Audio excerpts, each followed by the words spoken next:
Bir kuni Payg'ambarimiz alayhissalatu vassalamga xabar kelib qoldi. Suyukli va mehribon qizingiz Fatima kasal bo'lib qoldilar. Sizni chaqiryaptilar dedi. Fatima kasal bo'libdimi? Tezda borib ko'ray dedilar. Shoshildilar qizi qoshiga. Fatimaning uylariga borib eshikni taqillatdilar. Ichkaridan Fatima onamiz kim u dedilar. Men Muhammad sallallohu alayhi vasallam bo'laman. Qizim kirishga ijozat berasizmi dedilar. Qizini qoshiga kirishga ijozat so'rayaptilar. Ichkarida turgan Fatima onamiz hozir otajon ozgina kutib tursinlar dedi. Rasulimiz alayhisolatu vasallam kutib turdilar. Rasulimiz bir oz kutib turdilarda ikkinchi marta taqillatdilar. Yana ichkaridan kim dedilar. Men Rasululloh sallallohu alayhi vasallam bo'laman. Qizim sizni kasal deb ko'rgani kelgan edim. Ijozat bormi kirishga dedilar. Fatima onamiz ozgina kutib turing otajon dedilar. Yana bir muddat kutdilar. Endi 3-marta taqillatgandan keyin ijozat bo'lmasa qaytib ketishlari kerak. 3-marta taqillatdilar. Yana kim degan ovoz eshitildi. Men otangizman dedilar. Men Rasululloh sallallohu alayhi vasallam xotaman nabiyman. Kirishga ijozat berasizmi yo qaytib ketaymi dedilar. Ichkaridan hech qanday gap so'z bo'lmadi-da, Fatima onamizni o'qtin yig'laganlari eshitildi. Hayratlangan Rasululloh, "Qizim, nima bo'ldi? Nega yig'layapsiz?" dedilar. "Otajon, ey Rasulim, sizni kutkizib qo'ydim, uzr so'rayman. Ustimga kiygani libosim bor-u, boshimga narsa topa olmasdan yig'layapman" dedi. "Sizni kirgiza olmayapman." Rasulullohning qizini yashash sharoitini bir ko'ring azizlar. Tasavvur qiling, butun dunyoda nurga to'ldirgan zotning qizlari uyda o'tirib ustilariga libos topib boshiga ro'mol topa olmayapti-ya. Rasulimiz, "Mayli qizim, ruxsat bering, men kiray deb otangizman" dedilar. Ruxsat berdilar. Qizlari o'ranib yotibdilar. Ranglari sarg'ayib qopti. Boshlarini silab, "Ko'zimning qarosi qizim, kasal bo'ldingizmi? Ranglaringiz zafaron" dedilar.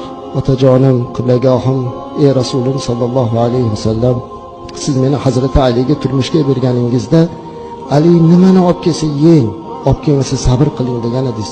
Sabr qilib keldim, lekin bugun men yolg'onchi ona bo'lib qolishlikdan qo'rqib sizni chaqirdim, ey zoti va barakot. Nabiralaringiz qorni ochlikdan juda yig'lashga o'tdilar, chunki bir hafta bo'ldi non yo'q uyimizda" dedi. Yemish yo'q. Ular yig'layotgandilar. "Hozir bobangiz Rasululloh sollallohu alayhi vasallamga odam yuboraman, bizga ovqat olib keladilar" degandim. Ular xursand bo'lib uxlab qoldilar dedi. Qarasalar nabiralari bir-birlarini quchoqlab shiringina bo'lib uxlab yotardilar. Rasulimizning muborak ko'zlariga yosh keldi. "Ey qizim, jonon qizim, ko'zimning qarosi qizim, bir hafta bo'ldimi non yemaganingizga?" "Ha shunday otajon. Mana bizga 15 kun bo'ldi nonni ta'mini esdan chiqarganimizga" dedilar. "Shukr" dedilar.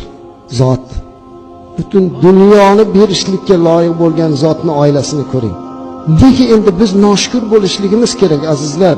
Dasturxonimizga bir qaraylik-da, yashash sharoitimizga bir qaraylik-da, Rasulimizning qizlarini uylariga mehmon bo'laylik-da, xulosa chiqaraylik.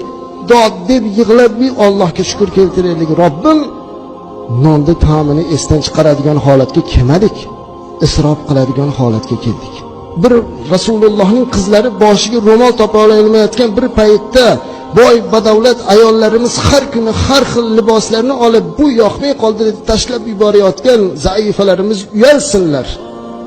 Eri har mavsumga modasiga muvofiq kiyim olib bermaganligi uchun erini tanqid qilayotgan ayollar yig'lasinlar.